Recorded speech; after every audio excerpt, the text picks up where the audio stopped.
बहुत प्राचीन समय की बात है जब देवताओं और असुरों ने समुद्र मंथन किया। तब उस मंथन से सबसे पहले एक भयानक विष निकला, हलाहल। संपूर्ण सृष्टि उस विष से नष्ट होने लगी। तब लोक कल्याण के लिए भगवान शिव ने वो हलाहल विष पी लिया और उसे अपने कंठ में धारण कर लिया।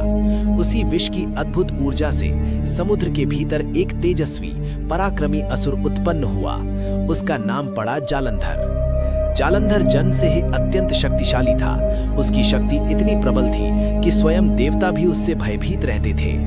बड़े होने पर जालंधर ने कठोर तपस्या की और ब्रह्मा जी को प्रसन्न कर वरदान पाया कि वो अत्यंत बलशाली होगा और उसे देवताओं से कोई हरा नहीं सकेगा। जालंधर का विवाह एक महान पतिव्रता स्त्री वृंदा से हुआ। वृंदा की तपस्या और पतिव्रत धर्म के कारण जालंधर को एक और अद्भुत सुरक्षा प्राप्त हो गई। जब तक वृंदा पतिव्रता रहेगी तब तक जालंधर को कोई देव, दानव या अस्त्र शस्त्र मार नहीं सकेगा। इस अजेयता ने जालंधर को अहंकारी बना दिया।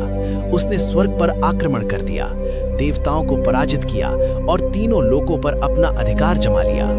इतना ही नहीं, अहंकार में डूबकर उसने भगवान शिव से कैलाश पर्वत और माता पार्वती को भी मांग लिया। डरे हुए देवता भगवान शिव के पास पहुंचे और प्रार्थना की। शिव समझ गए कि जब तक वृंदा का पतिव्रत भंग नहीं होगा तब तक जालंधर का अंत संभव नहीं। तब भगवान विष्णु ने लीला रची। उन्होंने जालंधर का रूप धारण किया और वृंदा के सामने प्रकट हुए। अपने पति को सामने देखकर वृंदा का पतिव्रत क्षण भर के लिए भंग हो गया। उसी क्षण जालंधर की अमरता समाप्त हो गई। ये जानकर वृंदा को गहरा आघात पहुंचा।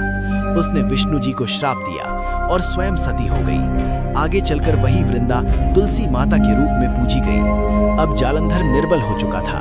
भगवान शिव रणभूमि में प्रकट हुए। भयंकर युद्ध हुआ।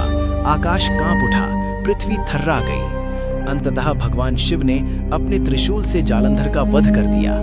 मरते समय जालंधर को ये सत्य समझ में आया कि शक्ति बिना विनम्रता के विनाश का कारण बनती है। इस प्रकार अहंकार से जन्मा असुर अहंकार में ही नष्ट हो गया और सृष्टि में धर्म की पुनः स्थापना हुई।